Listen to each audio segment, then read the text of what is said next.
Welcome everyone. Hello. We're really happy to have you here for a new session of Process Mining Café. Today we are going to talk about security, privacy and ethics in process mining. And it's such an important topic. We all have a responsibility when we analyze data, also as process miners. And I'm very happy here today that I'm joined by two people who are the perfect people to have this discussion with today.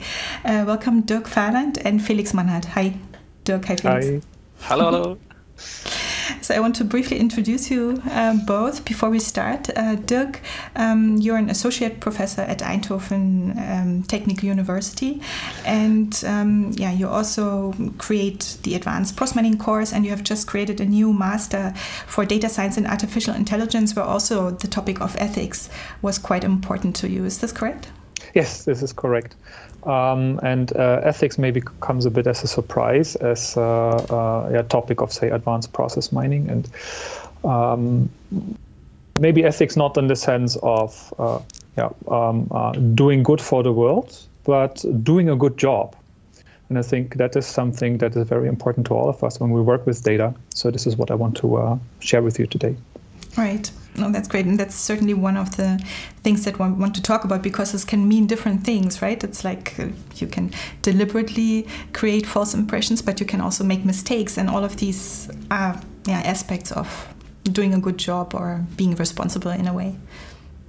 Yes. So it's not just thinking about the goal, but also say about the possible mistakes you might be making along the way, and your goal have to fit your methods. So this is a bit where thoughts of ethics come in, right? Where doing a good job, the word good here is important.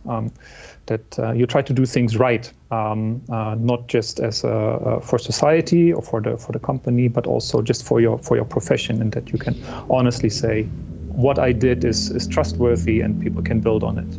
Yeah, exactly. Okay, so we will come back to this much more later today. And Felix, you are also interested in this space already for a longer time, both as a researcher, but also with a specific workshop at the ICPM conference. Yes, right. So I'm got quite interested in the topic of privacy in particular on process mining. So maybe this actually comes back to my time when I was a PhD student here in Eindhoven, and I wanted to publish an event log actually for helping the researchers in the process mining community to evaluate their methods and so on. And obviously, since process mining is about people in the end doing work, there is some privacy considerations that needs to be made. Yeah, exactly. Yes. And this working group, I remember indeed I was also a member back then as a researcher. That was something that we started to think about already a few years ago. So it's also, I'm really happy about today's session, because I find it a really important topic that usually you find that not everyone is thinking about enough, right? It's become more important, and there is in general maybe a little bit of an increased awareness about the importance of ethics and biases and things like that. But I think it's always worth to talk about it more. Yeah, definitely. So I think that was in Innsbruck, actually. I think that in 2015. Oh, okay. This working group, I still remember it. So yeah. I think since then a lot of things have happened, but we're going to talk about this. Yes, exactly. No, perfect. All right. Now, before we dive into all of these important topics, I want to thank you all for joining, those who you're watching right now. As always, just below this the screen on the website where you're seeing this right now, you have the possibility to join a chat.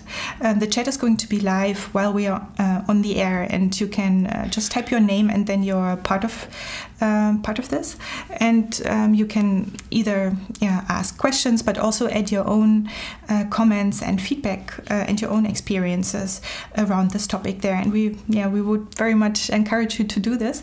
And specifically, we have some questions for you in advance that we are particularly interested about also to hear from you. So for me, for example, I would like to know whether the whole topic of responsibility and responsible data handling, responsible data analysis, things like that. Is that a topic that you think about at the beginning of your process mining project? And if you do this, if you do think about it, do you involve particular people from your organization? For example, a certain security professional or a workers' council in your organization or things like that. And Dirk, you also had a question for the audience before we start, right? Yes, I also have a question. Ethics is always very applied, right? So, but you never think of it usually. But I would like to hear from you. When you think of doing a good job in practice, can you think of examples where you, as an analyst or process miner, have done a good job, where you say, yeah, this is really what I wanted to do, and this is exactly kind of meeting the standards, what I'm striving for in my work as an analyst? I would like to know about this. Yeah. Okay, so please join the chat and let us know. And we are going to keep an eye on what you're saying, and we will address it throughout the session when we see it. Okay, so let's dive into it. So what we want to do is we first want to talk a little bit more about these topics mentioned in the title of today's session, right? Security, privacy, ethics, and what does that mean, and some aspects that are tied around it. But then we also want to talk a little bit more about the research that's going on in the responsible process mining space today, and then we close out with some practical tips. So to get started with defining the topic area a little bit, we wanted to start talking about ethics. So maybe Dirk, maybe you can start talking about what you mean with doing a good job in this context. Yes. Yeah, thank you, Anna. Ethics is always a word that everybody uses, especially around data science, machine learning, AI. Everybody says ethics is important. But it's also a scary word because most of us don't have a proper education here. So this is also something that students struggle with when we designed a new master, data science and AI, but also when I work with students in courses. It sounds very abstract, while it actually is something very concrete, because ethics, as far as kind of your work as an analyst is concerned, means doing something in the right way, doing good, right? So ethics is concerned with the good, with the way of doing things good. And there you can think of good being both the goal, right, the objective. What am I doing, right? Am I helping the company? Am I helping employees to do their job better? Am I helping improve worker satisfaction, right? This is one angle of good. But another angle of good is the way you do the work. And I think a very easy analogy to help you understand this is when you think of what civil engineers are doing. You never think about whether an engineer did a good job when you're using a tunnel or a bridge, because you know they did a good job in designing it.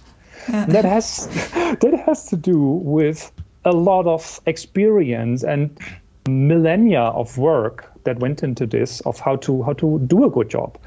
So doing a good job, to some extent, for me, is if the other people who rely on your work don't have to think about whether you did a good job, because they can trust it. And I think this is something that, for me, is something I'm striving for. But of course, this is very difficult to break down, because, well, on one hand, you have this very ambitious goal. On the other hand, how do you get there? Yeah, I think just to briefly jump in here, I think that's a really important point that you're making, because often when people talk about like unethical behavior, for example, right, if you're thinking about, I don't know, finance scandals or things like that, you often think about people deliberately deceiving.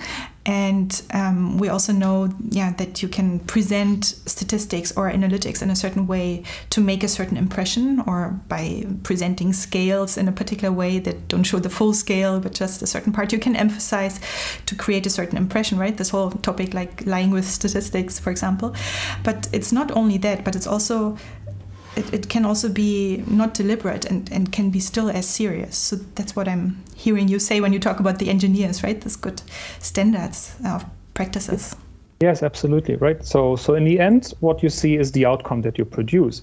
And I think for most of the people, especially for the students that I see in the courses, they don't have malicious intents when they design an analysis, but they don't know what to look for and then end up kind of designing the analysis in the wrong way, drawing wrong conclusions. And if you are not properly trained in particular methods, if you do not understand very well what to pay attention to, you start making mistakes that lead to undesired outcomes, right? I think that's a good way to think about it. What is possibly what do I have to do to prevent undesired outcomes?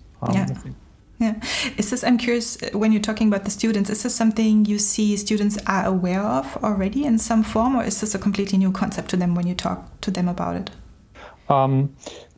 I think this is it's a very good question, and it's something that you see gradually grow with students. And I think that's probably also something that anybody who starts a career as an analyst starts growing into.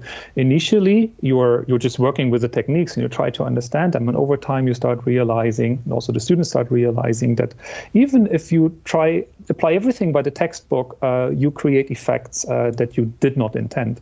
So it takes a lot of experience to reach that point and oversight to see, no, actually, I can make different decisions that lead to a better outcome. So this is a learning curve that we see students, and that with our kind of ongoing evolution in education, we more explicitly drive students to put the nose on that they have choices and they need to make choices in the way they work. Yeah, that's a really good point. It's just I'm thinking about what we talked a little bit also in kind of preparation of this session. We talked about that.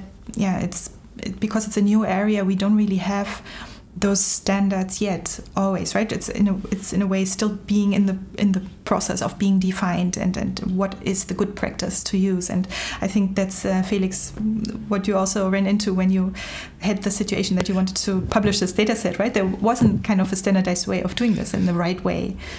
Yes, yeah, definitely. And I think other fields have this much more. And maybe, of course, in computer science, for example, with the privacy question, is that you might also pose a question, but there is no privacy problem there. It's just process data, right? So it's just data of activities being done. We are not looking at your shopping behavior usually, or something like this.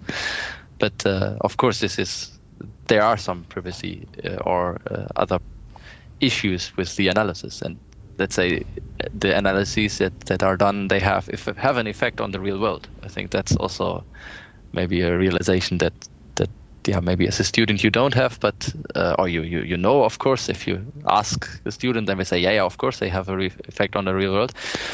But if they really then have an effect on the world, then it gets more scary. So that. So for me was, for example, when you do research on process mining, then you can, of course, do a lot of things, and you'll be confident that this is correct and so on. But then if you give advice to a company, in a way, I think practitioners in process mining are well more trained in that than researchers or students, because it then does have an effect on the real world. So. It's interesting. Yeah, it's a different type of responsibility, perhaps. Huh? So practitioners, it's an interesting point. Yeah. So when I finished my PhD in Eindhoven, I went to SINTEF in Norway, to the applied research organization like TNO, and we had a project where we advised the train infrastructure company, and then I think that was also the same thing for me. I realized, what I do as data analyst now has an effect maybe on how they schedule the maintenance work, or how much budget they get, and then of course then it has an effect on the real world. Yeah. So this is something that we also see in the education, right? And then when students start doing their graduation projects, as a person working in data science, you have a much more immediate effect on the real world. As a student studying civil engineering, it takes some time until you build your first bridge. But as a data science student, even before you have your first degree, you maybe have already contributed to an important model to a company that might be used in practice. So I think there's also much higher urgency to consider these ethical considerations very early on. And well, if it applies to students, then it certainly applies to people who use very advanced tools in the application context. Yeah, absolutely. No, that's why I think yeah, we can be really glad that this is, for example, part of the formal program for this new master program, that the people really learn it. Maybe let's just take a quick pause, because I've seen that already some people have given us their feedback from the questions that we've posed. So let me just bring that in and let you know what they're saying. So first of all, one person, Mike, says that they are involving the privacy officer. So they have a privacy officer in their organization that when they do a cross-mining project that they involve. So I think that's a really good thing to keep in mind, and maybe something to watch out for in your own organization, because maybe you are not even aware that it exists. But I would say that most organizations today have someone who's responsible for privacy, especially since GDPR was introduced, right? So if you have any doubts around maybe rules or things you have to consider, that's a person that you can talk to. Also, Masha says they're in Austria and they involve a workers' council for sure, and also information security. So these are groups that are getting involved in their analysis. And then Mike also gave us some feedback in what it means doing good. Dirk, your question, what it means to do a good job with cross-mining in his opinion. Let me see. Let me just read that real quick. He says, let me just read it out. He says, in my experience, doing good with process mining can also be used to do bad. An event log that contains all the important milestones for management reporting. You also enable management to intervene effectively in the process. But you could also track your employees on a very detailed level and potentially make wrong or incomplete assumptions based on that data. And that's really kind of exactly the spectrum in which we are in, where I think all of this discussion revolves around how to be responsible about it. And also, I think, Dirk, is partly what you mean, right? Like, if you make an analysis that maybe creates a wrong impression, that can have real impact on the people. Yes, indeed. So I think Mike's example is a really good one. Right? So you do your analysis really, really well. But although you do your analysis really well, it could be used for consequences you did not intend, or that maybe even the entire organization doesn't support. It might even be against the law. So suddenly, as an analyst, you are in a very interesting dilemma of doing your job very well, or possibly leading to undesired consequences. Or maybe then the question is whether you should do your analysis in a different way, that this can't even happen, right? By being aware that if I analyze the data at that detailed level of granularity of employees, I may have undesired side effects, so I should approach the analysis in a different way. Yeah. So that's part of this consideration. It's not just saying, okay, this is a bad goal, so we don't do the analysis at all. Maybe doing the analysis differently leads to a better analysis. Right. And there can be also side effects that maybe other people might have different goals, right? So if you have a certain analysis and maybe something that you didn't even mean to have a certain effect, but someone else might have some intentions, or it might be suitable for them to paint your analysis in a certain light for their goal, for their agenda. So that they might hijack that in some form. So there can be different things that are unintended consequences that are really good to think about and be very clear from the beginning. So that's one of the tips that we give to people, is that they are really clear in the beginning to think about the goal of the analysis. So what kind of goal do they have? Why do they want to do this cross-mining analysis? And then to just, for example, only use the data that they need specifically for that goal, and also communicate to all people what the goal is. So then if it's so well defined, then it's, I think, harder to fall off the wagon, if you will. Yes, absolutely. I agree, Anna. I think you mentioned, two key points already, right? So what is your goal, right? So what are you aiming, both where the situation that you're in and maybe also the objectives that you try to achieve with that analysis, maybe the particular transformation or compliance status that you would like to achieve, then the data that is being recorded. And the third element in there is the tools that you are using for this analysis. Not every tool is right for the data that you have and the goals that you have in mind. So you have to kind of get all these three things in sync. Well, your starting point and goal, what is in the real world, the data and the tools. And only if you get these three things fitting together, you are doing a good job. This is how we kind of break it down to students, and how you can apply it to almost all kinds of situations. Right? What is my goal? What is the data, and what are the tools? Yeah, and that's, I think you brought a visual for that, right? We can just bring it on briefly here to support that. I think it's coming up now. Yes. So that's exactly the three components that you mentioned, right? Yes, indeed. And what we typically do when we think of doing a data analysis, we go forward. Right? We are in the reality. We decide which data to record. We pre-process it. We visualize it. We apply our favorite process mining tool. We get insights, and then we draw conclusions. But the critical path is always also the backwards path, right? So to think of, is the model that I've designed here right for the question? Is the data that I'm recording adequate for the question? Should I be doing it differently? And also the model or the techniques I'm applying, are they right? So this is a picture that I often draw up when discussing with my students, and also with other colleagues where I do an analysis. Where are we in the current discussion of achieving our goals? And it helps to kind of reconsider whether we maybe made a choice in one of these steps that we should reconsider to do a better job. Yeah, exactly.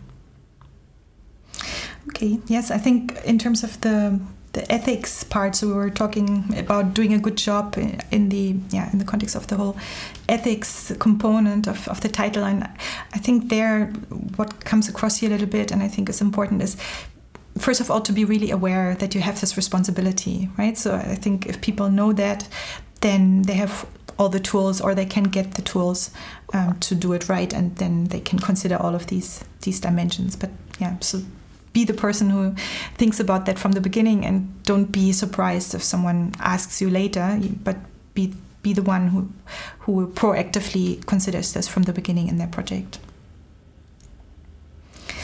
Okay, so I think let's leave it at that for the ethics part, and briefly also talk about the other two components. I think security and privacy are kind of other dimensions of what's also playing in this whole space. I think security is just related to in general vulnerabilities, specifically around the data, right? So if when you analyze data with process mining, then you need to extract data from a system and you need to analyze it. So where the data is something that you need to think about. So for example, if you're transporting the data somehow, can it be leaked somehow in the transport, right? So if you just put it on a memory stick, for example, it's very easy to lose this memory stick. So maybe the memory stick should be encrypted, or maybe you shouldn't put it on a memory stick in the first place. And the same applies also to process mining tools. So for example, can you just upload the data in the cloud, or is it maybe better to use a local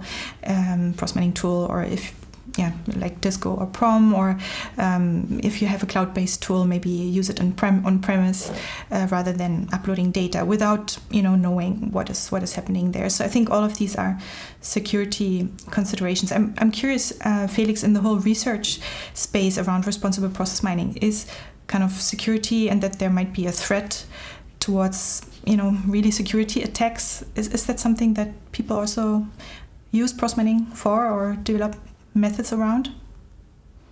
Yes. So actually, I'm organizing a workshop at the ICPM conference. It's called Workshop on Trust, Privacy, and Security Aspects in Process Analytics. I think the focus in the security part has been mainly on using process mining for analyzing security. So you can imagine that you might want to use process mining, for example, to detect people with strange access patterns or something like this. So that's definitely a problem in a lot of or in organizations that let's say deal with sensitive data. So a police force or something like this, where you could then use process mining to detect unusual access to information. I think the aspect of, let's say, security of event logs or securing event logs, that hasn't been touched upon so much. Yeah. The first point you just mentioned is also interesting. Sometimes people ask me, like, can process mining be used to detect security problems or violations? So, like you're saying, applying process mining to this kind of class of problems rather than the other way around, saying something about the technique itself. And so usually I think there are other methods outside of process mining, more in the whole machine learning data science space, that are specializing on that. And I think what I see where process mining can be useful and is sometimes used is more kind of in a forensic way, that if there has been an attack somewhere, then because process mining has this explanatory power and this visualization capability, it can be really nice to basically follow what happened or visualize and explain what has happened in an incident, for example. So I've seen it used there a few times, but yeah. That's what I meant, basically, the afterwards, the analysis of what the postmortem kind of in the security world, I think. So, like, trying to figure out why Facebook went down a few days ago, right? So they could use process mining, I guess, but probably they know why. So maybe for the workshop, there is one paper that was accepted, actually, that talks about trust-aware inter-organizational process and mining, and they so that's going to be presented. So I don't. That it's not public yet, but it looks at hardware guarantees. So I think that's an interesting first step. So the setting that they are evaluating or that they are analyzing is basically how can I make sure that data isn't leaked in the cloud, for example.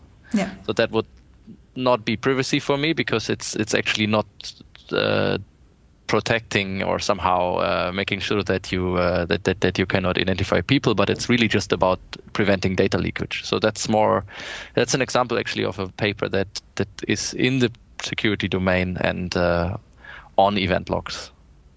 Right, interesting. Yes, and we will throughout all the things we mention here in the session, we will link to them, like the workshop, for example, that Felix is organizing, but also other things we're mentioning here. We will include the pointers when we publish the recording later on, so you can receive them and read these things in more detail as well.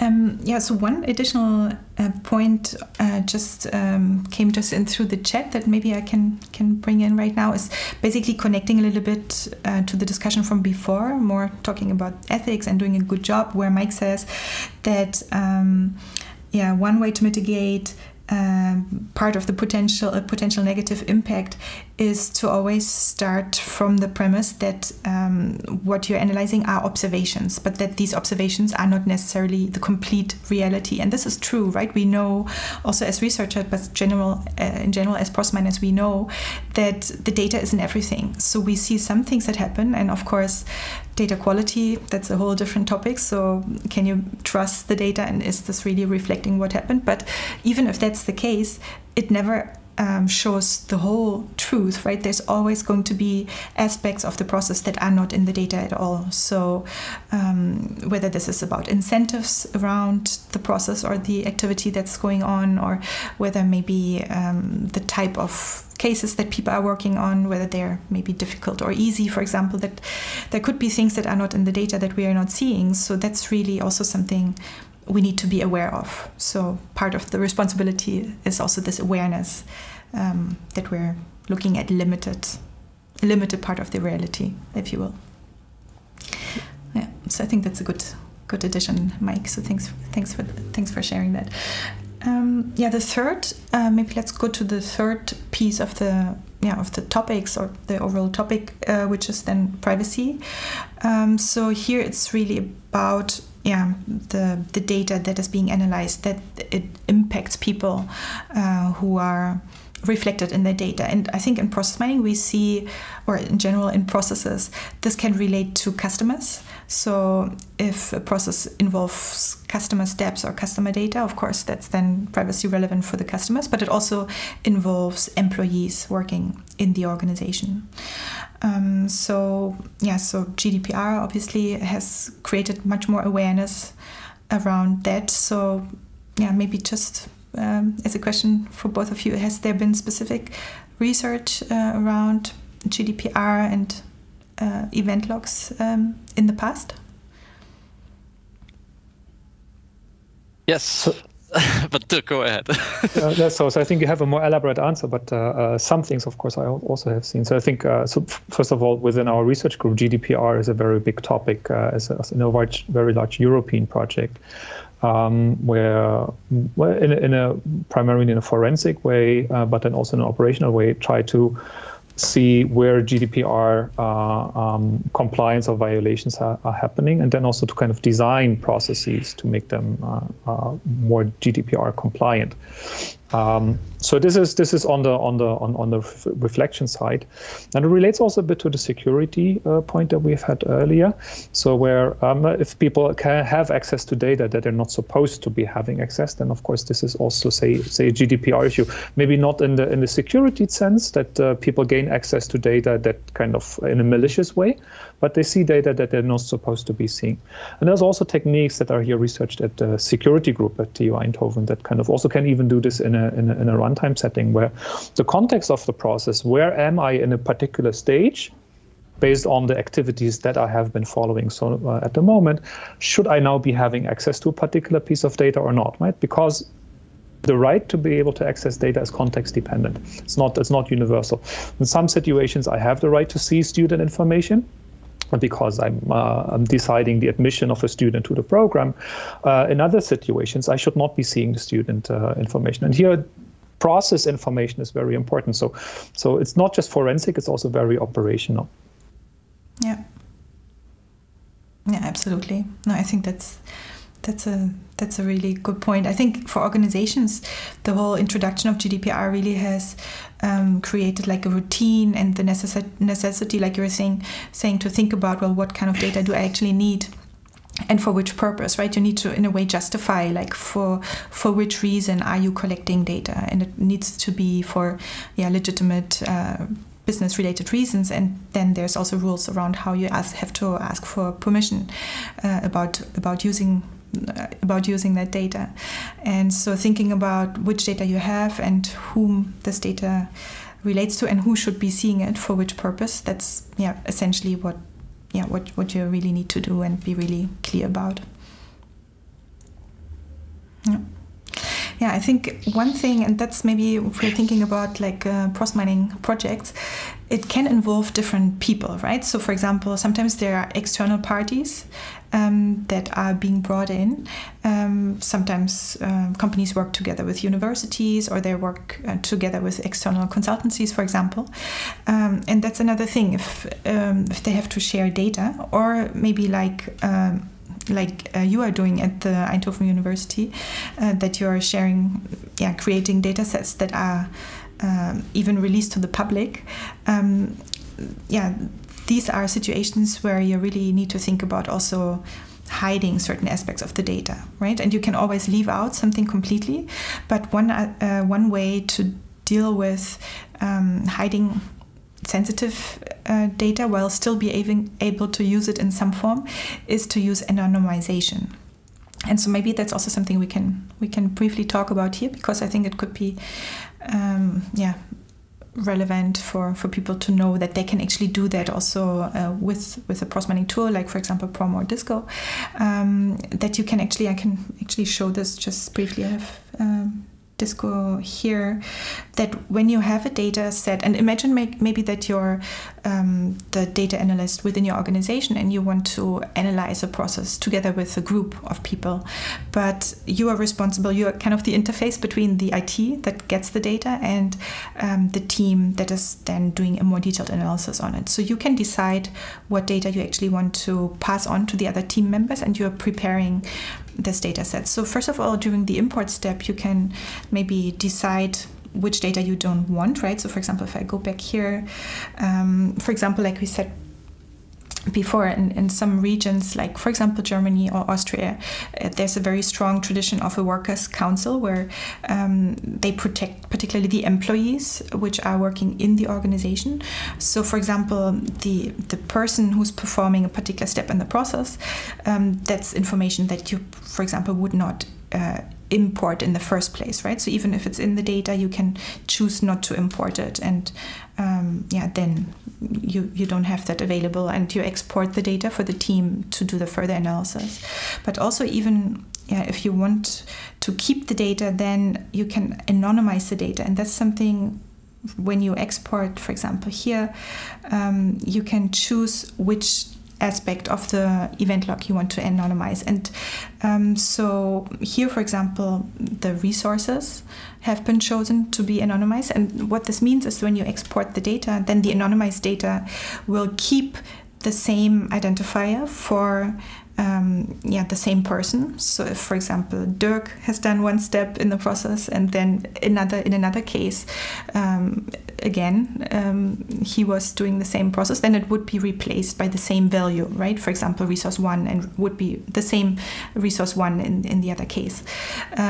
So in that sense, what you're doing is you're preserving the patterns in the process, but you're removing the names. And that can be something that's also maybe making it less threatening. So if you're even having workshops or discussions within the organization, not having the names there plainly can make people feel maybe less threatened, because that's another thing that process mining is doing, right? Is that it's creating, it makes things very transparent, and not everyone is comfortable with that. So I'm just curious. Does this whole anonymization aspect, is that something that you use for the publication, obviously, but also in other places?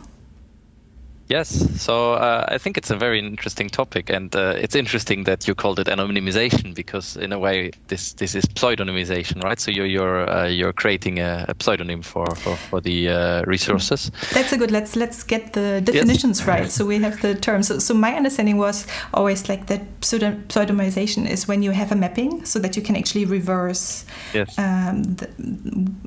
You can reverse back to the full data. But if you don't provide the mapping, then you anonymize.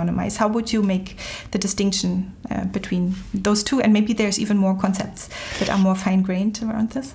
Yeah, there's a lot of concepts in regarding anonymity of data and privacy, and let's say a lot of it actually comes from the larger statistical databases that are released, right? So there is a whole research field on this disclosure of data through statistics, and so there's a large range of definitions, let's say, of the level of anonymization you can get. So there is something, and maybe a lot of you have come across this, because in the US definitely there has been a large discussion, at least in the statistical community, on differential privacy. So where you really have a mathematical guarantee that you cannot, let's say, rediscover a person in this data set in the statistical sense, right?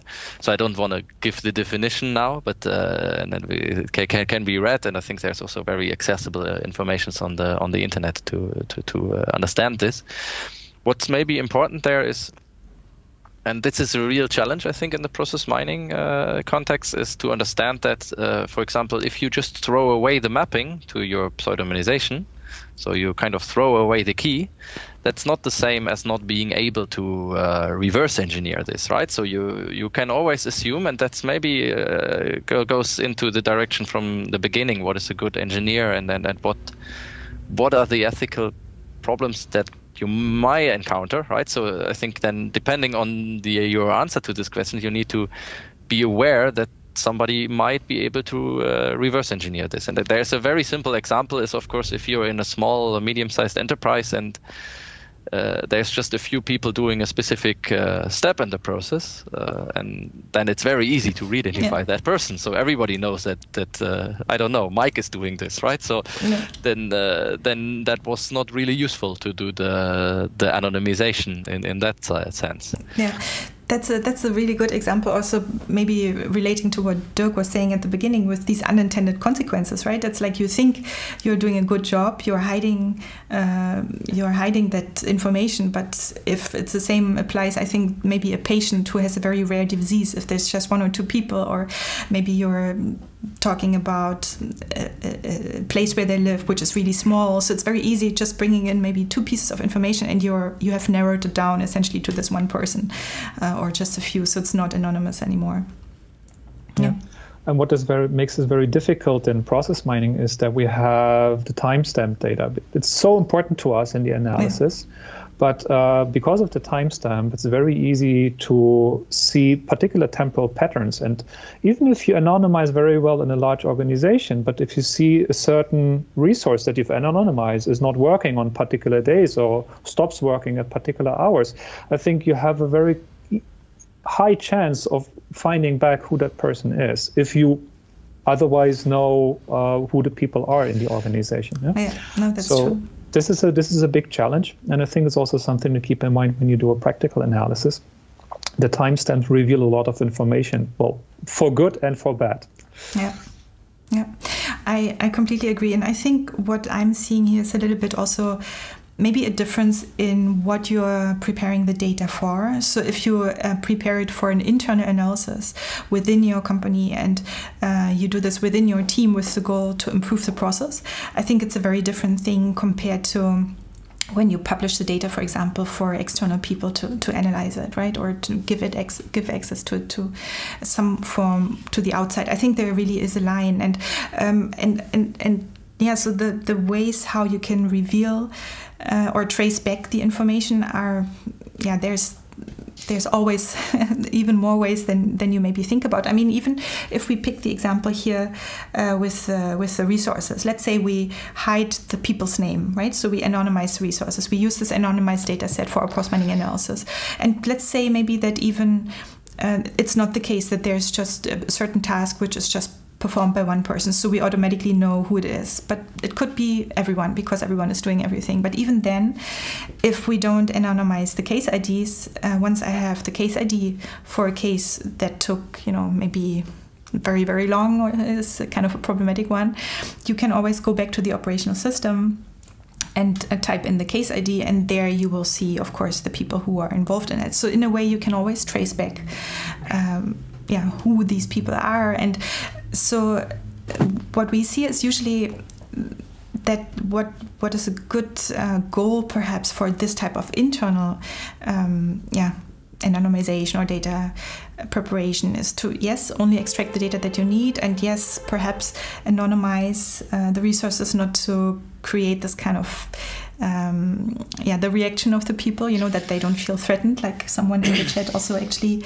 highlighted that they also experience that once the names of the people are shown somewhere, that people get really tense and don't like that feeling of being observed.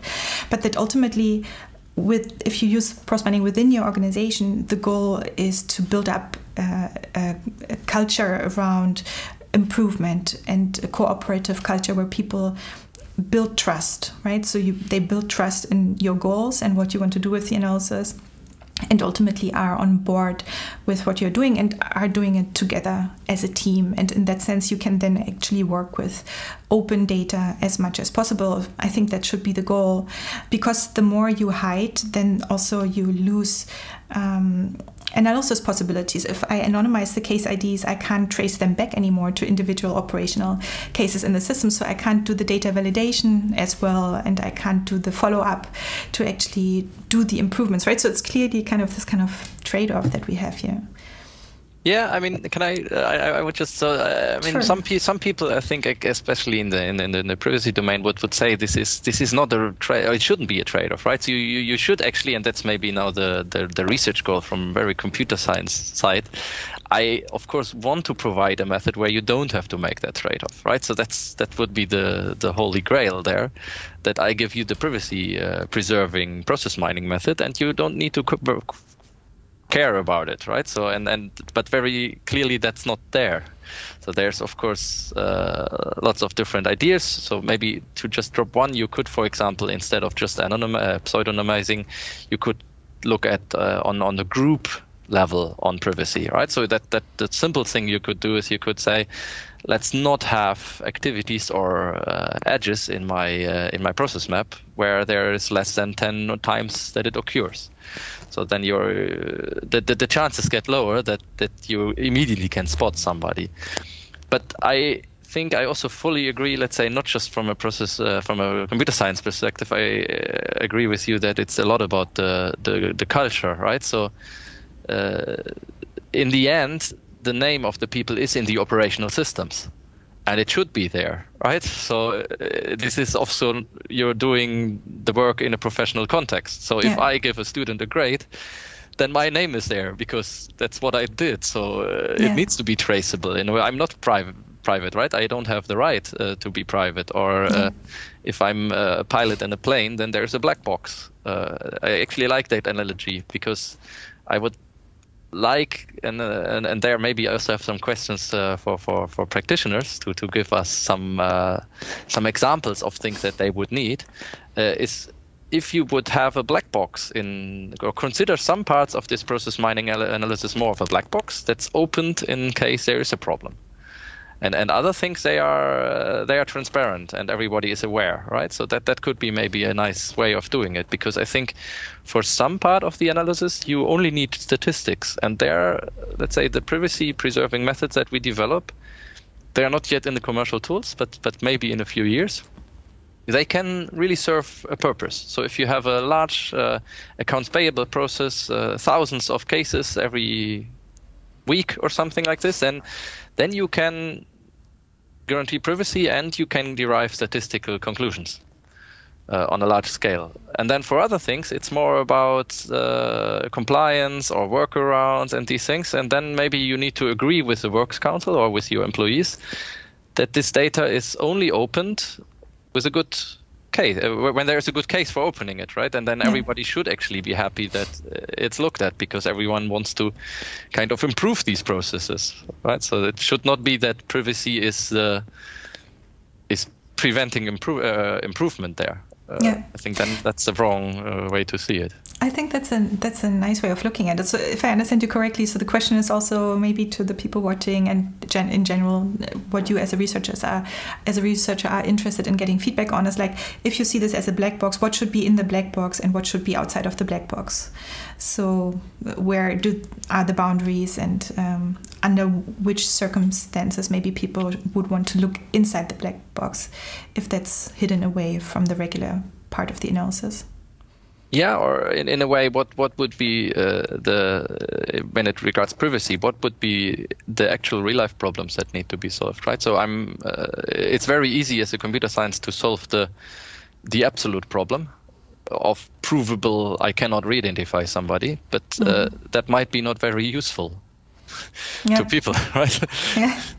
I mean, the thing is, and I think that's in a way lucky for process mining in general. I think we have the advantage that usually in practice, the goal is not to find ways to make people work faster, for example, right? And to check that instead of 4 minutes, they now spend 3 minutes on this task. I mean, there are environments where it's very much coming down to that. I think call centers very much, operate on that level. And I think there are also, everyone who works in a call center is monitored down to the second of what they're doing when, and I think evaluated there. But usually that's not what the goal of a process mining analysis is. But usually we're looking for all of these kind of waiting times, usually the idle times and the waiting times and delays, times lost due to rework, or just that things are being left somewhere that's magnitudes higher compared to just the time that someone actually spends on a particular task. So usually people are looking for these type of idle times and reducing the need for rework and to streamline the process, reduce variation. So that's very much on the process level. It's usually really not about blaming particular employees, but they still will have the fear, which I also totally understand. So if you're not used to being that transparent, I think people are afraid of being blamed. So that's why actually not misusing it in that way and having a good practice, but then also building trust with them is like an important thing to do.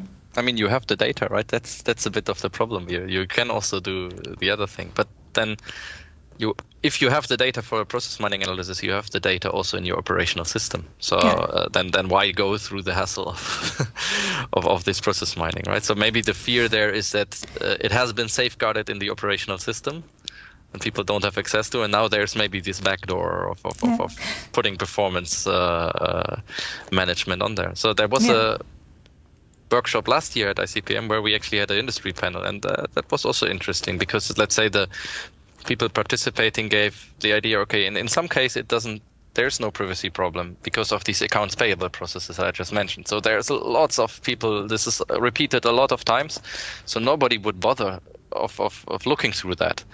But then somebody also said it's also very culture dependent. So let's say in different regions of the world, the first thing that would be asked is who is the lowest performer.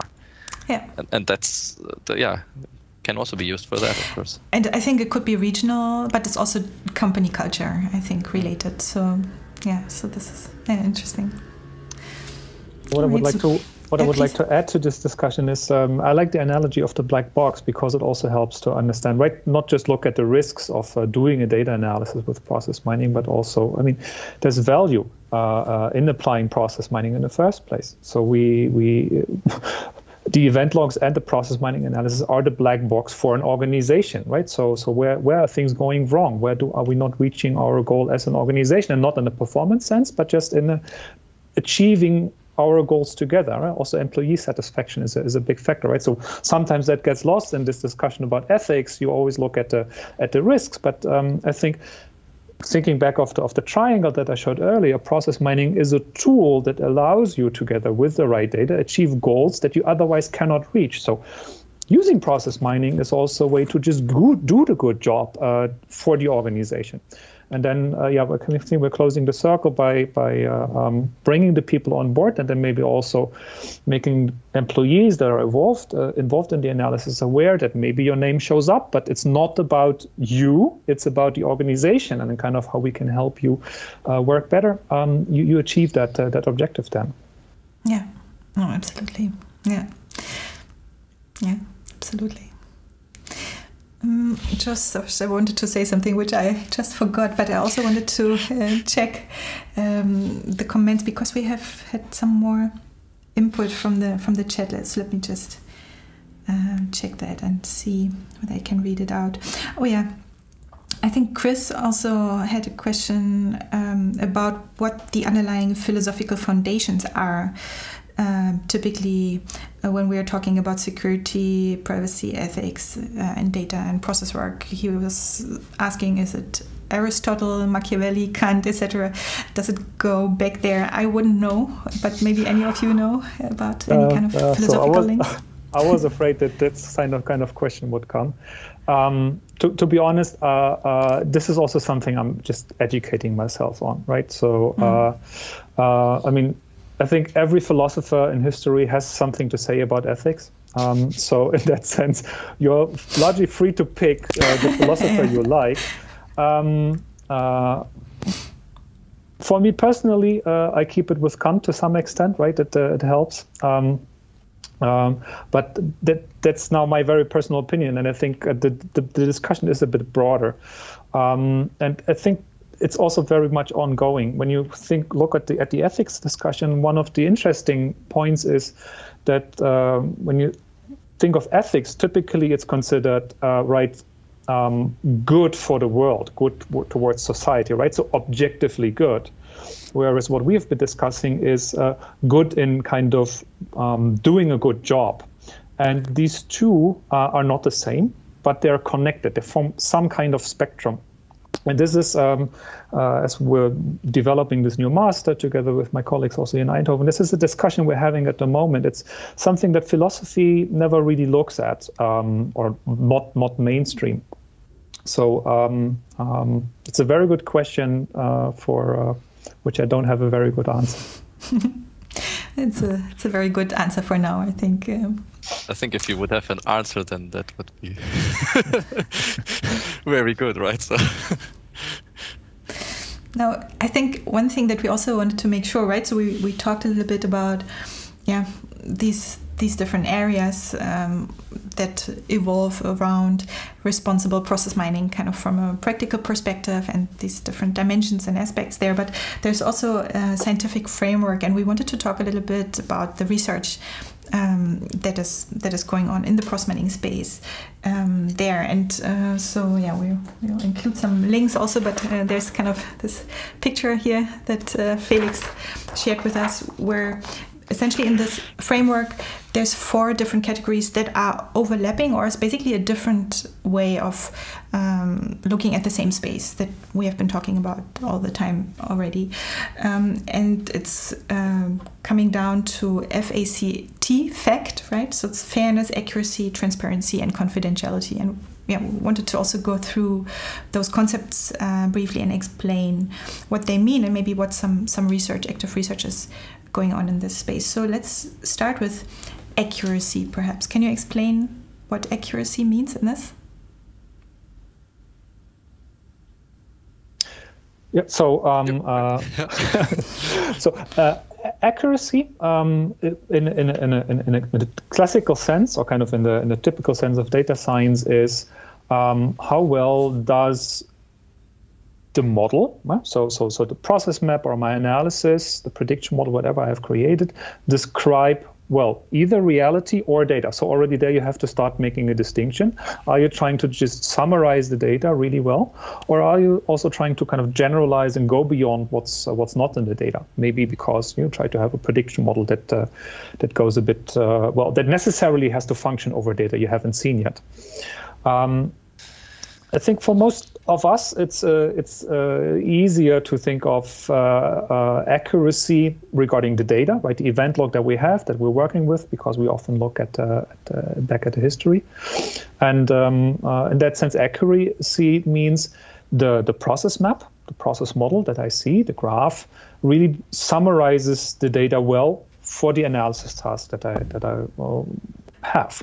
The question that I want to answer. I can trust the picture that I see to give me a good answer for my question. Right. And how is this different from transparency, for example? Yes, I mean you can be very accurate in describing what Dirk said, your event data, but that doesn't necessarily need that people put trust in your analysis, right? So you can have a very accurate model, but it's not clear where it comes from, right? So I think process mining actually has a very as a technique is by nature kind of very transparent. That's really good of process mining, right? So in the end, let's say if you show process maps, you're just showing the data. That's just the data. So then you achieve transparency and accuracy if you have a process like this. Yeah, it gets harder if the process is complex, right? So then right.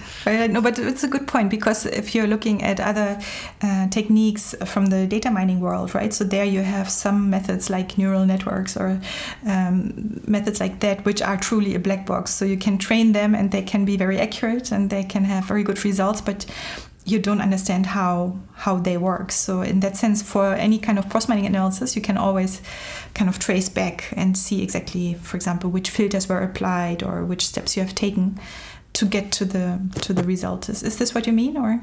Yeah, it's a bit. Of course, we have the problem in the process mining world as well. If we go on let's say more complex models that include parallelism and these kind of things, right? So we had in the research community ongoing discussion on what measures actually fitness and precision and these concepts, and I think it's still ongoing. So there are some measures that are not good in all the cases. So then the question is. Is this actually showing the real world? There's of course, I think, under transparency, I would also include, and it's connected with accuracy for me there. Let's say the question of data quality. So because you can have let's say unexpected data problems in your event log. And And then, like Dirk said, then again, you can very accurately describe the data, but it might not be describe the real world. Right. Oh, interesting. So I would have thought that that would have been accuracy, for example, that the data isn't accurate and therefore the results aren't accurate. Well, I mean, if you have inaccurate data, you can still create an accurate model on it, right? So this is the technique can work very well. The tool can work very well in describing the data that you have. But if you know the data is inaccurate, then I think it's a property of transparency to show that. So we don't. The typical example is timestamps recorded on the granularity of a day, right? So and then you now try to identify the order of steps. And well, performance analysis is out of question, but you just try to understand whether the process has been followed in the right order. And if you just have timestamps on the level of a day, then you have to rely on the ordering that has been written into your event log or the manual ordering that has been applied. But an interesting research question is that if you are not sure about your ordering, how can you make this also visible in the model, in the analysis result? And that has, again, of course, to do with doing a good job. When you're not sure, also show that you're not sure, because that is a more honest way of doing your analysis than pretending you know and giving a precise model with exact ordering of steps when you actually are not. So in that sense, it's more transparency than an accuracy issue. Yeah, no, that's a really good point. That's indeed one of the practices also when you're evaluating the quality of the data, that's one of the first things you need to find out. How maybe for some of the attributes you have just, for example, 10% of the values are filled with a value and 90% are empty, then that's that's certainly not an attribute that should be used for the analysis. But yeah, so determining which parts of the data are trustworthy and complete enough to be used. Again, everything coming back to this good practice and doing a good job. And these are things every process miner should do to do a good data quality check before they do the analysis. So I see how that fits in there. Yeah. I think actually that's my limited practical experience is that process mining itself is actually a good quality check usually of data. So because of this temporal nature, so you will find issues or you'll see issues if there's problems with the ordering or with the timestamps. And that was at least something that I think in the cases I did practical analysis. Not sure if this would have been caught if you just go and build a regression model or something on it, right? So you might never have realized that this data is actually completely wrong. And this can be really complex, right? So what we, for example, did at one point is we looked at the distribution of the minute in the timestamp, but just the last digit of the minute. If 0 and 5 peak, that's not a good sign. Right, so that's and then there's lots of other things, right? And there's research on them. Luckily now, a lot of research actually starts to be made on the typical data quality problems, and that's maybe also something interesting for people to look into, because I think, so especially the group in Queensland and Brisbane is doing a lot there, and it's very very practical and applied. So it's really like a taxonomy of different things that can happen, and there's, I think, also people here building tools in the Netherlands to investigate these data quality issues. Right, and we will. Let's make sure we link to some of those, some of this work that has already been done in this area. I completely agree. I think that's very relevant and much more advanced than what you would do, like just from a practical perspective, right? So as a practitioner, usually what is important is that you do these kind of validations to see whether it makes sense, right? So there's certain checklists that you can do and things like that, but like advanced things like, for example, how is the distribution of timestamps, for example. These are things that are kind of in a different space. But also, I completely agree with what you said before, is that often through process mining analysis, people find out that they have problems with their data. So data problems become apparent for the first time because nobody has really looked at that data from this angle yet. And then sometimes this has implications. I have seen more than one example where people have told me that after the post-mining analysis, they have found some data issues that actually had an impact on the reports, right? The performance reports they have in their BI tooling that nobody noticed. So all the time, essentially, they have been operating based on wrong BI reports with data quality problems in there that nobody had discovered before. So that's transparency through process mining, right? Could be a slogan somewhere. That's a good one, yes. And but related to transparency, there's another kind of corner of this space is what process mining tools at the moment cannot handle very well. And one thing that we've just noticed is timestamp granularity. But another is how do you deal with data that has multiple case identifier columns, right? So when we analyze order to cash processes, purchase to pay processes, then we have many candidate case identifiers. And that's a very big part of the analysis to pick the right one in order to do this. But the research is going in the direction to work with multiple case identifiers at the same time. This is because you have more than one object working, right? So Will van der Aalst is calling this object-centric process mining. I call this multi-dimensional or multi-entity process mining. It has many different words, but the fact is you're dealing with multiple things. And if you notice this in the data, then also your analysis has to deal with it. And there are very practical things you can do. But the research is concerned with kind of making it easier to deal with it. Discovering models where you see multiple objects evolve and synchronize at the same time. So this is a very fascinating research area. And that has a lot to do with a transparent analysis, which then in the end also leads to more accurate models, right? So the two are very closely related. Yeah, it's about also finding the right representation for the real process that you want to analyze, right? And sometimes you want to show it from a certain angle, but maybe sometimes you want to show it all together. So based on what you are trying to do and to whom you want to show it, you need to find the right way of analyzing. Interpretability is also important, right? So I think there has been some research now, but it's so how do people actually understand the models? And that's not so. Even the directly follows graph, which are actually quite simple, they are not always interpreted right and or derived representations. So that's at least my impression when I try to teach it to postgraduate students, even so students that know a little bit about these things, but. That then they misinterpret, for example, in Disco actually the what they see.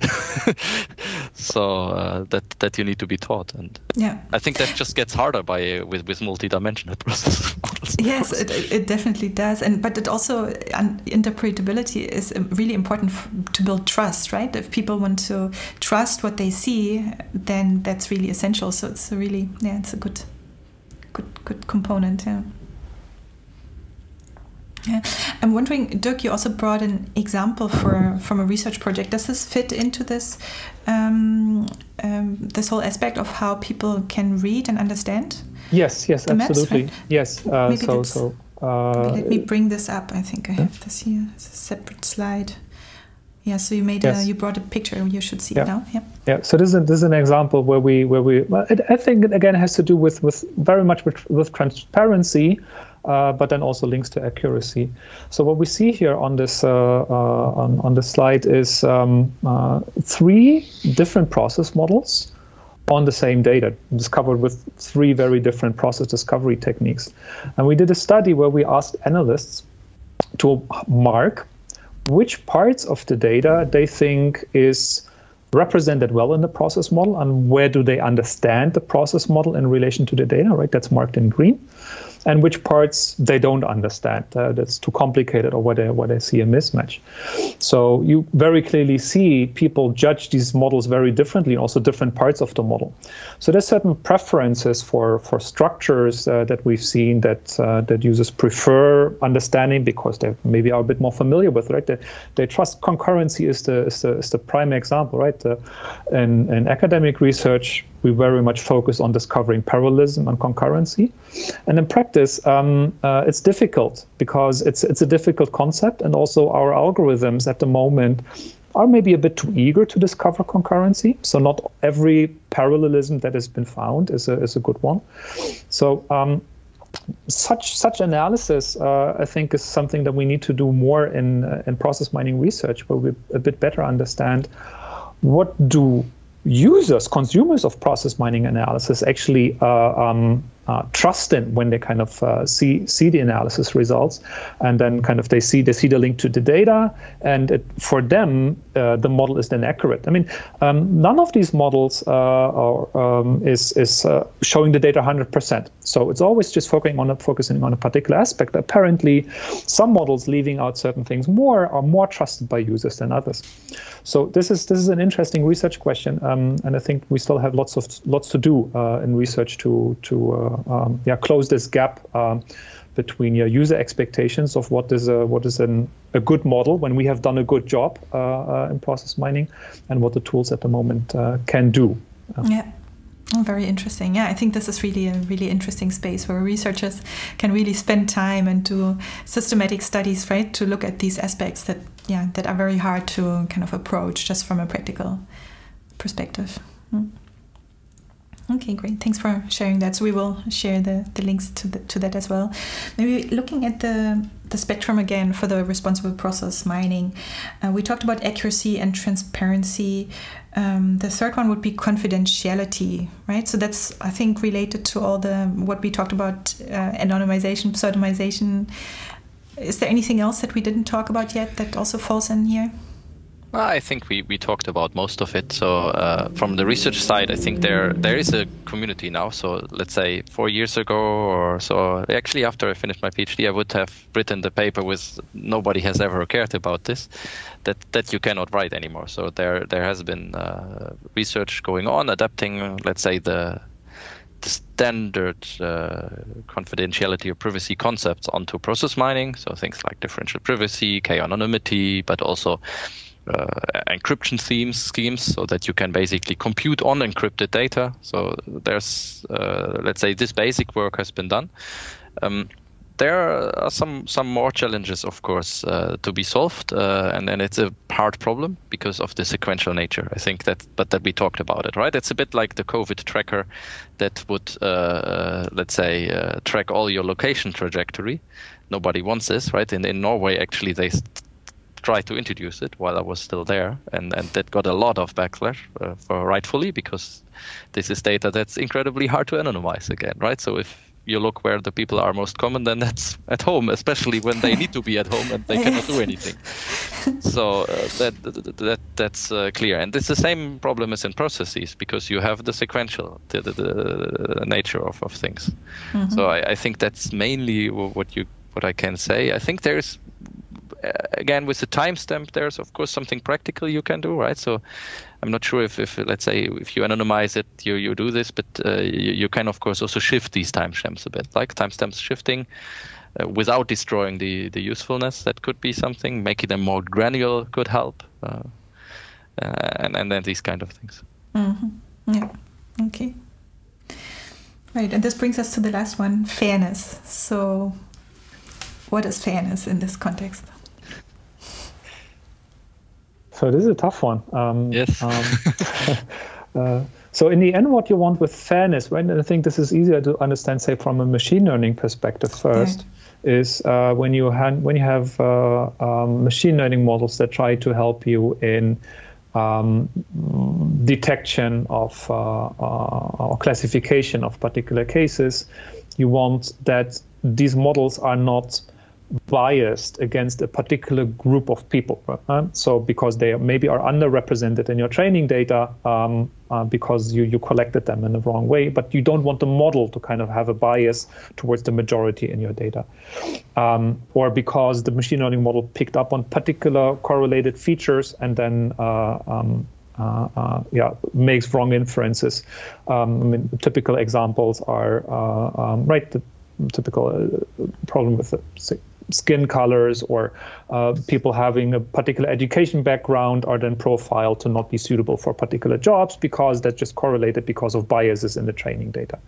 So this is an area in machine learning where active research where the aim is to avoid these problems and ensure that the models that are being learned and trained are fair from the start, right? Where you kind of can bring in objectives that correct the bias in the data, and you achieve objectives that are or that achieve a model and analysis that is more objective to the overall goals. But this is extremely hard to achieve. In the process mining space, so far, at least I am not aware of any work that is honestly working on this. I think we're a bit blind here, to be honest. Maybe Felix can add here. Yeah. No, but I mean there is some initial work on let's say looking at decisions, but it's very much the same as in data mining, it's also a bit older now. And I think one of the problems there that there are so many definitions for fairness. So what's actually fair? So that's really not easy. I mean, you can define fairness, but there's a lot of different definitions of fair. It's like with the ethical question, right? So it's just you cannot be ethical in the absolute sense. That's I think probably the same. I would assume holds for fairness from a philosophical sense. What I think we can do maybe very practical on fairness in process mining is to think a little bit more about, and that's again maybe even linked to accuracy. So there is this approach to look at the 80-20 model and only at the 80% most frequent behavior. And I think there we can try to research fairness maybe, because making conclusions on the 80% model, that might be actually quite unfair. And there I can also see a direct link on discriminating people that are not in the 80% model. And I think everyone has encountered this in processes that, if the Belastingdienst, if the tax authorities in the Netherlands, it's very easy to do this if you're in the 80% of people that just click a button, everything fine. But if you're not, then the process gets really hard. Yeah. So I kind of see this could be an angle into fairness and process mining, because it's kind of discriminating against the rare cases, right? So there's also actually interesting discussion in the community going onto rare events and rare cases, how to deal with this in process mining. Right. So maybe, if I understand you correctly, the whole fact that the process mining analysis has real world impacts, right? So that the results that we have lead to either new rules or changes in the process.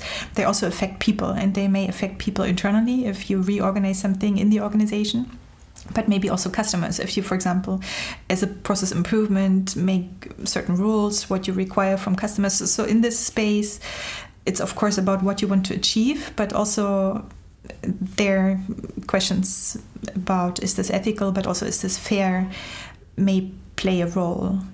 Would you agree? That's I absolutely agree. So I think what this relates to is what the comment earlier was. The data doesn't tell everything, right? So, and that is both in say how much is represented, but also things that are not recorded. Right. And fairness at that point requires you to look beyond the data. And just don't take data at face value, but consider other factors. A very typical example is you do a performance analysis, identify a particular group of people, take a lot longer to solve particular tasks. Well. And we all know that in most cases, this is because these are the difficult cases and these are the experts that really take a lot of time to solve them. So, but if you don't know this, and if I work with students, then they immediately jump to the conclusion, well, these are slow and they need to improve their work. But once they learn, well, there's something outside the data that you have to know, they can reconsider. And I think that's the same here. And now this is an example that most of us have met. But on other aspects, I think it's always the question, does the data tell me everything, or is there something else I need to consider? So this is, without any automated techniques or algorithm, something that you can make part of your habit of being a good engineer to check for fairness in your analysis. Yeah, no, very good example. Yeah, so really keep in mind that you are not seeing everything, and that really has an impact. On the other side, I think it's interesting, because at the same time you can also see it the other way around, right? Without looking at data and without using data, often people operate based on gut feeling and based on opinions. And I have seen also quite a few examples where people have said, well, actually using process mining and this type of fact-based, data-based analysis of our processes has brought peace into the discussion, and maybe has made things more fair sometimes, because people who actually maybe are doing a really good job, are maybe doing their best and doing a lot of work, maybe they are not being recognized for what they do, or people have other opinions somewhere, and because they're shouting louder or have, I don't know, more importance in the organization or something, they get more weight. And so if you're just operating based on opinions, it's easy for people to maybe get lost or not be seen as much. So if you're looking at the data and really looking at what's truly there, then it can also be an opportunity to be more fair and to really see the true process again, right? And recognize those. So it's both things at the same time, I think. Absolutely, yes. So you can of course look at process data to find out about things that are not fair, right? So that's as in confidentiality, double-edged sword. So you can do both. Yeah. Okay. Very good. Well, it has been a really interesting discussion. So thanks a lot for sharing what you're doing there and what you're seeing there in the research world, what's going on in the education side, and this whole space. I think we agree is really important, and people are starting to be more aware of it, but we'll have to do even more work there, and it needs to be just part of the common practice, so that we're like the engineers building bridges, right? Doing standard steps to ensure that we have done a good job. So any closing words, any last thought you wanted to say that you didn't get the chance to say yet, or? So I think this was a really great discussion. So we could look at these things from all angles. And for me, kind of reaching this point was a journey over the last 2 years, and lots of intense discussion. It's intense learning. I think that's true for everybody being involved. We'll use a metaphor that Will van der Waals also uses. It's like washing your hands, right? You just keep on doing it because you know it's the right thing to do. So just regularly reflecting on whether you're doing a good job and how to improve it better, and that over time will help you also becoming the better analyst that does things the right way. Great. Yeah, it's very, very hard to add something better, but maybe just then I reach out again, because I think I forgot this on the privacy part. So I think what's missing there actually is on the research side to bring this to the practice, right? So there's now somehow this situation that there is some interesting ideas, but they are not used in practice, or actually I don't believe that they are used in practice, and I don't know about it. So that, I think, maybe then the question to people watching that are practitioners. So please come to us, me or any other researcher working in this field, and we can try to improve this part together. Yeah, absolutely. Yes, we will share the resources that we've mentioned and the pointers, and also your contact information, so people can get in touch if they have more thoughts or want to discuss more or want to provide input. And I'm glad to see that they're still there. For example, also Mike actually said in the chat that he very much agrees, and also emphasized that you have to look beyond the data, right? That was the point that we were making before, that you don't have everything in the data. And I think for me, really, the importance is it all starts with the awareness that we said, the awareness of your responsibility, and then do your best to follow the step. Think about doing an ethical charter, defining the what the goal of the analysis is. Make sure you're checking the data quality. Really involve the people from the beginning. If you have a workers' council in your organization, involve them early on and discuss what you want to do, and then based on that you just extract the data that you need. And along the way you bring people with you, and if you can establish this culture to improve together, then maybe you can work with the data that you are using quite openly and do great things. All right, let's leave it at that. Thanks a lot, Dirk. Thanks, Felix. Thanks for joining. Thanks for having us. Yes, it was a pleasure. Great. Thank you all for watching. We will be back in November with another Process Mining Café, where we are talking about essentially bridging the gap between the IT and the process. So often the data is in a very kind of technical format, but you have to get it into the right format for process mining, and there's a lot of questions and challenges in that space. So that's what we are going to talk about then. Thanks a lot, everyone. Have a good day and a good rest of the week. Bye.